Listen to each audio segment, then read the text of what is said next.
Open AI के CEO Sam Altman जब India में आए तो उन्होंने ये कह दिया कि हम चैट जीपीटी जैसा कुछ बना ही नहीं सकते, अगर बनाने की कोशिश करेंगे तो फेल हो जाएंगे। जिसके रिस्पांस में गूगल इंडिया के फॉर्मर वीपी ने कहा कि इंडियन एंटरप्रेन्योर्स को अंडर एस्टिमेट मत करना। एंड टेक महिंद्रा के सीईओ सीवी गुरनानी जी ने भी कहा कि चैलेंज एक्सेप्टेड, हम बनाकर रहेंगे। बाकी ट्विटर पे इंडियंस तो नाराज हो ही गए थे कि कोई गोरा हमारे यहाँ आके हमें ही अंडर एस्टिमेट कैसे कर सकता है। बट सैम ऑल्टमैन ने बाद में क्लैरिफाई किया कि उनके आंसर को गलत कॉन्टेक्स्ट में लिया गया है, जो देखा जाए तो सच भी है। बिकॉज राजन आनंदन जी ने क्वेश्चन ये पूछा था कि क्या 3 स्मार्ट इंजीनियर्स अगर $10 मिलियन की इन्वेस्टमेंट के साथ काम करेंगे तो चैट जीपीटी जैसा कुछ बना पाएंगे या फिर नहीं। एंड तब सैम ने ब्लंटली कह दिया था कि नहीं हो पाएगा, ट्राई कर लो बट फेल हो जाओगे। सो उनका कहने का मतलब यही था कि इतने कम रिसोर्सेज एंड इतने कम बजट में तो नहीं हो पाएगा। बाकी इन्होंने कहा कि क्वेश्चन ही गलत था एंड सही क्वेश्चन होना चाहिए कि स्टार्टअप्स क्या नया कर सकते हैं to contribute to the world. And उन्हें पूरा बिलीव है इंडिया के स्टार्टअप इकोसिस्टम पे। इसके रिस्पॉन्स में सीवी गुरनानी जी ने भी कहा कि थैंक्स फॉर क्लैरिफाइंग। अब हाँ, सैम का जवाब एकदम से रूड लग सकता है बट शायद वो थोड़े लाइट टोन में ही बोल रहे थे, क्योंकि इस क्वेश्चन से पहले वहां जोक वगैरह भी मारे गए थे जिसपे सभी लोग हंस भी रहे थे। Sam Rajan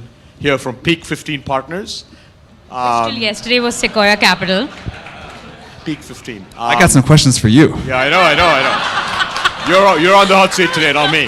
अब मैं आपके अंदर नेशनलिज्म जगाने के लिए एंड इमोशनली चार्ज करने के लिए ना वन साइडेड दिखा सकता था इसको, बट ऑनेस्टली मैं उसके लिए यहाँ पे नहीं बैठा हूँ। वो काम टीवी चैनल्स एंड दूसरे यूट्यूबर्स बहुत अच्छे से कर रहे हैं। बट हाँ, इस अपॉर्चुनिटी का फायदा उठा के मैंने सोचा कि क्यों ना आपको इंडिया का स्टेटस बताया जाए अबाउट जनरेटिव एआई, कि क्या हमारी गवर्नमेंट कर रही है या फिर हमारी इंडियन कंपनी इस फील्ड में कहाँ पर है। अब एआई तो सालों से यूज हो रहा है बट अभी का हॉट टॉपिक है जनरेटिव एआई, मतलब वो टूल्स जो कि कंटेंट जनरेट कर सकते हैं लाइक चैट जीपीटी या फिर मिड जर्नी। सो आपको एक एक करके बताता हूँ कि इंडिया में जनरेटिव एआई को लेकर क्या डेवलपमेंट्स हुई हैं। सबसे पहले तो जान लो कि यार इंडिया में ना 1500 से भी ज्यादा एआई स्टार्टअप्स हैं विद $4 बिलियन ऑफ फंडिंग। वैसे ये वाला जो डेटा है ना, ये मेरे को बहुत अलग सोर्सेज में अलग अलग दिख रहा था। कुछ जगह ये भी लिखा हुआ था कि 4200 से भी ज्यादा स्टार्टअप्स हैं। खैर मेन बात ये है कि जो बड़ी कंपनीज हैं वो भी एआई यूज करते आ रहे हैं। Like Flipkart machine learning use करता आ रहा है to refine the experience for customers. Razorpay AI use कर रहा है to combat payment fraud. And Vedantu ने भी अपनी लाइव क्लासेस में एआई को इंटीग्रेट कर दिया था। बट हम जनरेटिव एआई पे फोकस करने वाले हैं एंड देखते हैं कि इंडिया के टेक जायंट्स, इंडिया के स्टार्टअप्स, इंडिया की गवर्नमेंट क्या कर रही है एंड साथ में इंडिया में इसको लेकर कहां पे पहुंची है रिसर्च।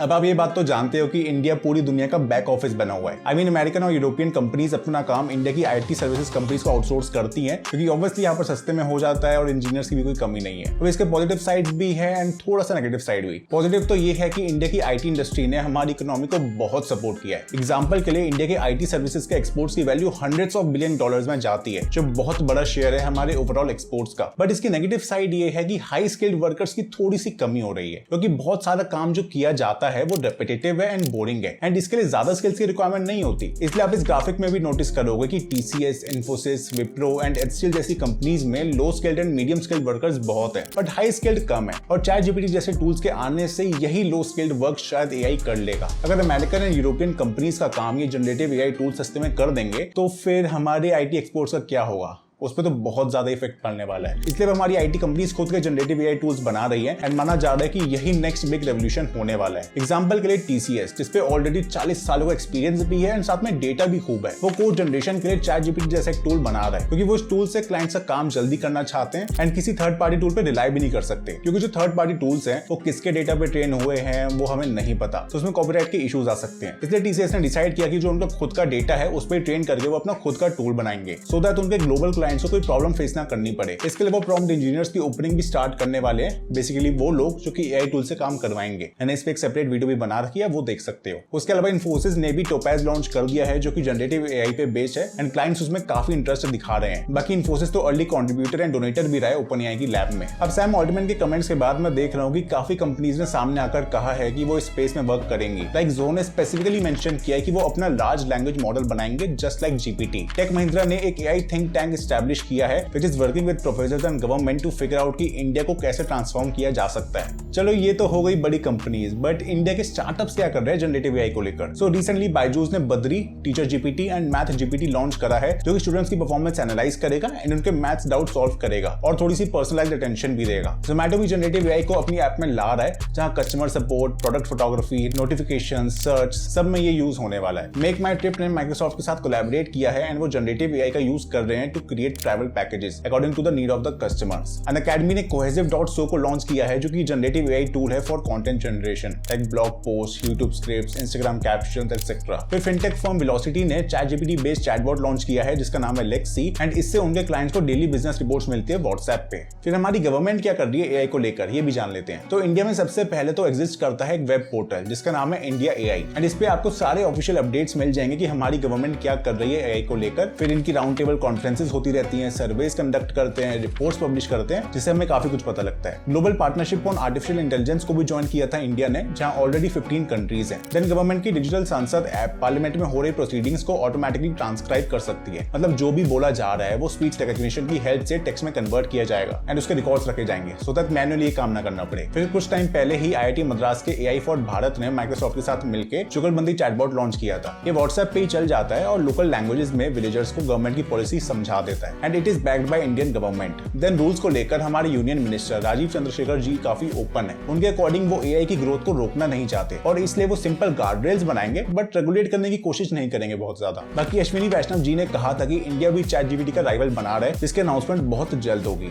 अब देखते कि हमारे top academic institutions like IITs, NITs वो सब क्या कर रहे हैं। सो NIT रौरकिला लैंग्वेज ट्रांसलेशन पे फोकस कर रहा है कि कैसे हिंदी एंड बांग्ला जैसी लैंग्वेजेस को इंग्लिश में ट्रांसलेट किया जा सकता है। IIT मद्रास का एक प्रोजेक्ट यूट्यूब वीडियोस को तमिल में ट्रांसलेट करने की कोशिश कर रहा है एंड उनका लैंग्वेज मॉडल बताया जा रहा है कि GPT-4 के कंपैरिजन का है। IIT गुवाहाटी में विजुअल एनिमेशंस को और ज्यादा अफोर्डेबल बनाने पे काम चल रहा है with the help of generative AI। फिर IIT दिल्ली ने भी MathSciBert नाम पे एक लैंग्वेज मॉडल लॉन्च किया था जो कि साइंटिफिक आर्टिकल्स में से मटेरियल्स की नॉलेज एक्सट्रैक्ट कर सकता है। सो आपने देख ही लिया कि जो बड़े जायंट्स हैं वो अपने बिजनेस नीड्स के लिए B2B टूल्स बना रहे हैं, जो स्टार्टअप्स है वो अपने प्रोडक्ट्स को इंप्रूव करने के लिए जनरेटिव AI यूज कर रहे हैं। बट आई थिंक जो मेन नीड है ना हमारी, वो है B2C टूल्स बनाना, अपना खुद का ChatGPT बनाना या मिड जर्नी बनाना जो नॉर्मल पब्लिक यूज करेगी। इन्हें LLMs कहा जाता है, यानी कि लार्ज लैंग्वेज मॉडल्स। एक लैंग्वेज मॉडल है जिसको खूब सारे डेटा पे ट्रेन किया जाता है एंड इसी से वो कंटेंट को समझ पाता है, समराइज कर पाता है एंड फिर जनरेट भी कर पाता है। एंड इंडिया में शायद ही कोई है जो कि इस टाइम पे LLM बना रहा है। नहीं, टैलेंट की कमी नहीं है, बट इसके लिए ना बहुत सारी इन्वेस्टमेंट एंड बहुत बड़ा इंफ्रास्ट्रक्चर लगता है। देखो ऐसे बड़े बड़े कंप्यूटर्स चाहिए होते हैं जिन पे हजारों लाखों चिप्स, ग्राफिक कार्ड्स न जाने क्या क्या लगा होता है और इन्हें हफ्तों क्या महीनों तक चलाना पड़ता है। इसके अलावा डेटा भी बहुत सारा चाहिए, वो भी हमारी रीजनल लैंग्वेजेस में, एंड ऑब्वियसली पैसे तो इंपॉर्टेंट है ही। अब इंडिया के VCs इंटरेस्टेड तो हो रहे हैं स्टार्टअप्स में इन्वेस्ट करने के लिए, बट जरूरी नहीं है कि वो जनरेटिव AI को अच्छे से समझते हो या फिर इतना ज्यादा ट्रेन करने के लिए इन्वेस्ट करें। कुछ लोग तो मानते हैं कि जैसे क्रिप्टो का क्रेज बहुत ज्यादा था 2021 में और उस टाइम लोग बिना किसी नॉलेज के, बिना किसी अंडरस्टैंडिंग के बस स्टार्टअप्स में पैसा डाल रहे थे, कहीं वही सेम सीन रिपीट ना हो जाए।